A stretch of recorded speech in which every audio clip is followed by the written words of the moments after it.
What is true love? Unsa ang tinuod nga gugma? Love is a special and complicated emotion. Ang Griego adunay daghan nagkalain-lain nga pulong sa gugma ug lain-lain usab ang iyahang mga meaning. Una, phileo. Ang phileo gitawag kini sa English nga affectionate love. Love nga imong mabati alang sa imong mga friends. Tawag kini nga friendship. Ikaduha, kining storge. Gitawag kini sa English nga familial or parental love.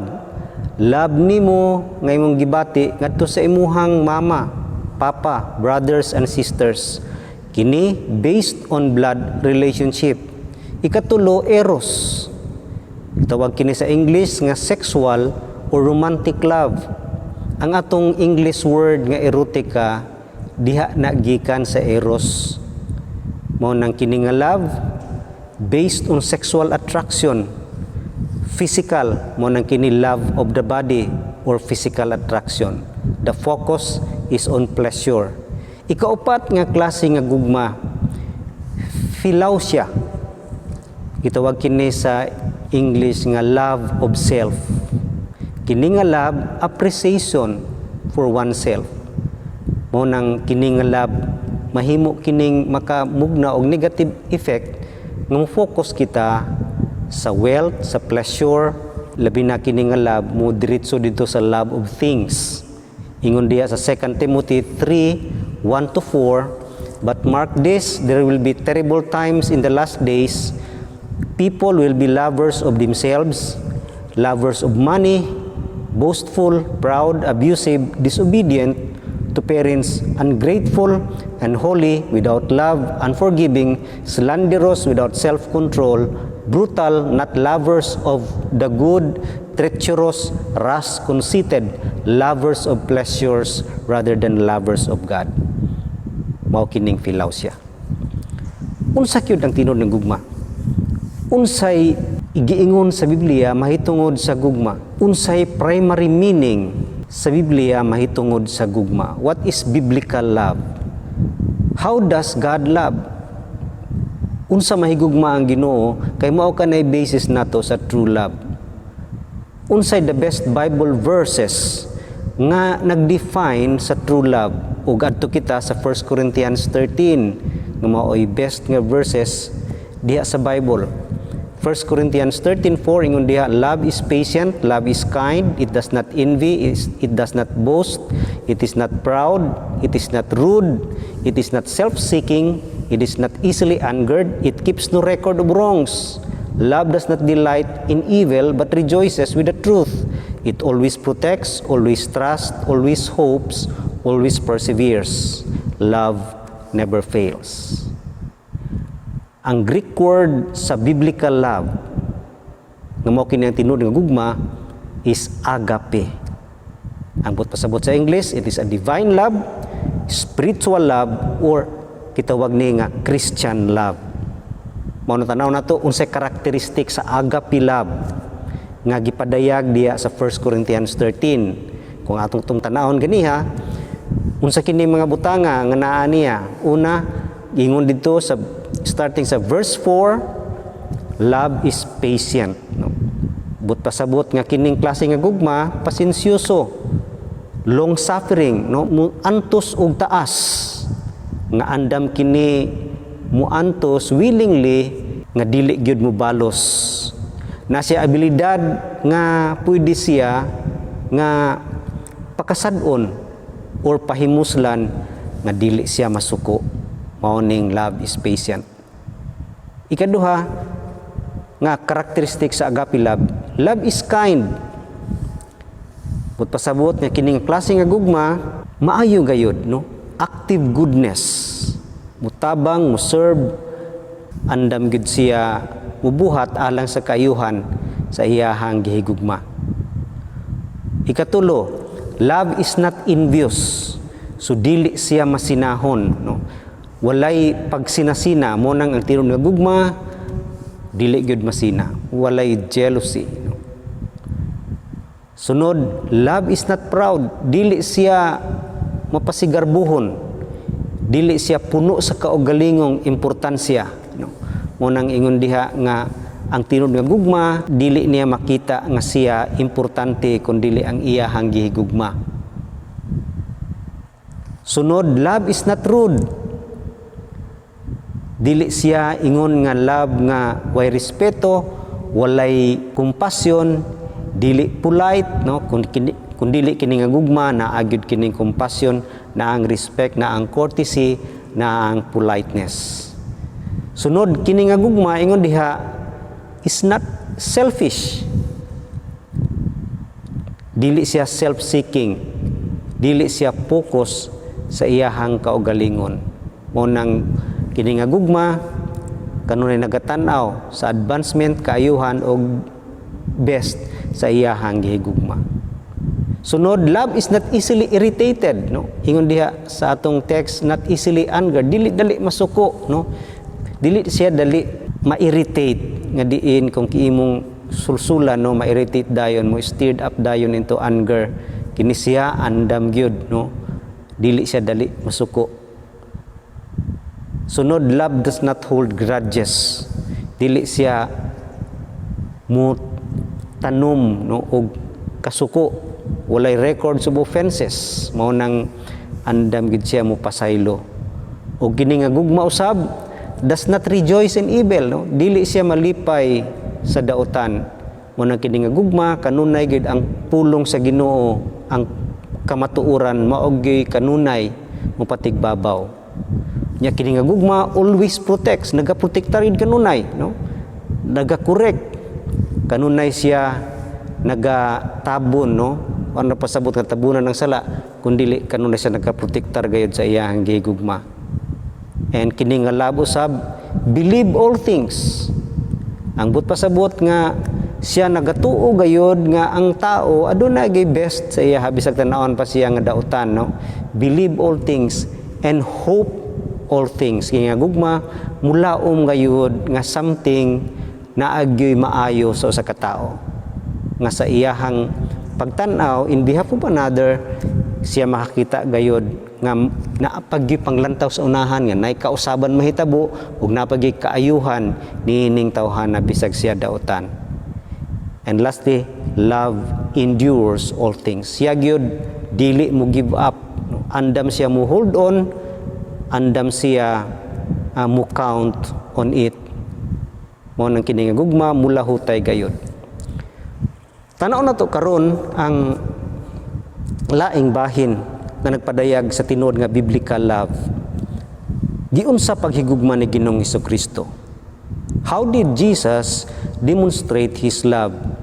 Tanaw na to ang tulo ka butang nga makita nato sa gugma ni Ginoong Hesukristo nga ni kanato. Una, ang gugma ni Jesus unconditional. Walay kondisyon. Pag moingon tagway kondisyon ang gugma ni Jesus, tungod kay wala siya nagpili sa iyang gihigugma. Ang iyahang gugma, bisag dili ang ngayan higugmaon, gihigugma niya.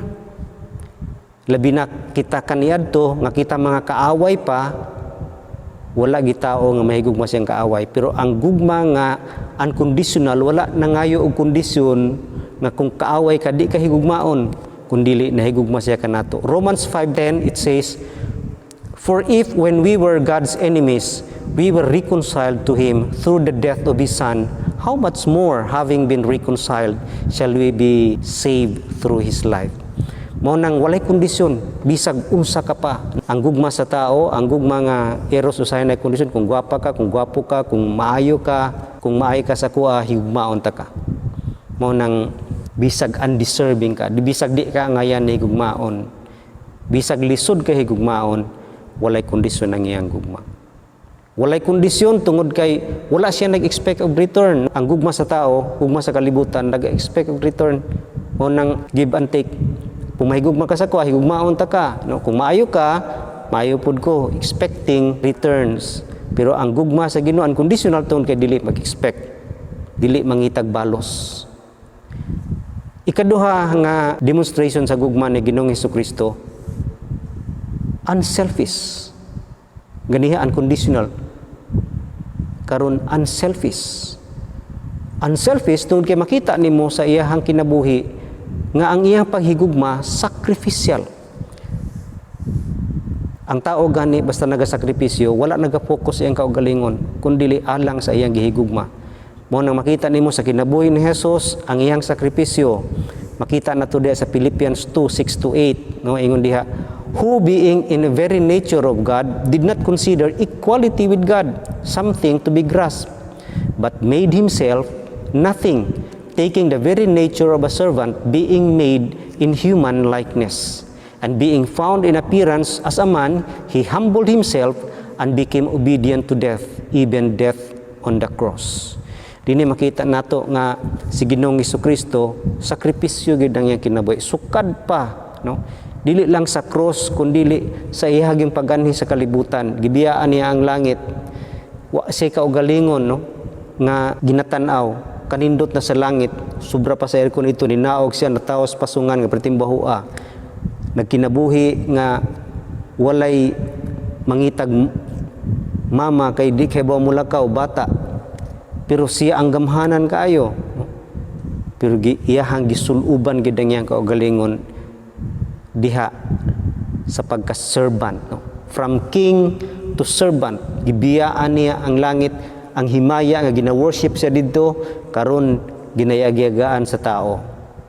Mo nang sacrificial, no, ang iyang kinabuhi gikan pa sa pagkaanak hantod sa iyang kamatayon.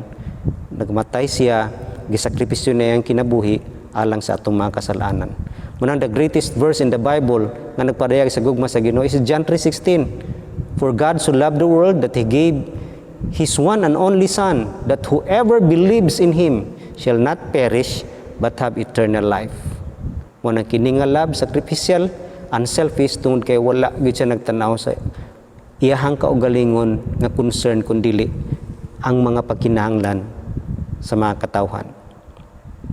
Unselfish tungod kay kini nga love di lamang sacrificial but also kanunay nagahatag, wala nagakuha, no? O wala nagatanaw pila ang cost sa iyang gihatag. Mo nang kini nga klase nga gugma. The word's love is based on getting something, no, from some else. Ang gugma sa kalibutan unsay makuha nako sa imuha, malipay ba ko diha?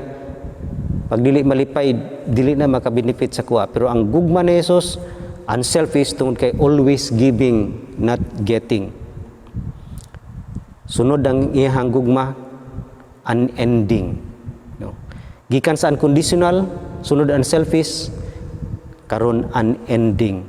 Unending tungod kay kini nga gugma is steadfast and unchanging, dili mausab, not subject to failure.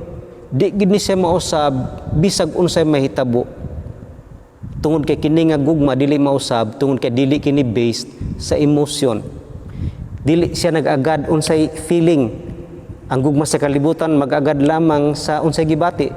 Pag di na gani ganahan, dili na may gugma. Pag masuko, di na mahigugma. Pag naay hinanakit, di na mahigugma. Tungod kay nagbase unsay gibati. Kini nga gugma dili based sa emotion but based on disposition and will. Based on commitment. Mo nang ingon diya sa Jeremiah 31:3 ang commitment sa Ginoo.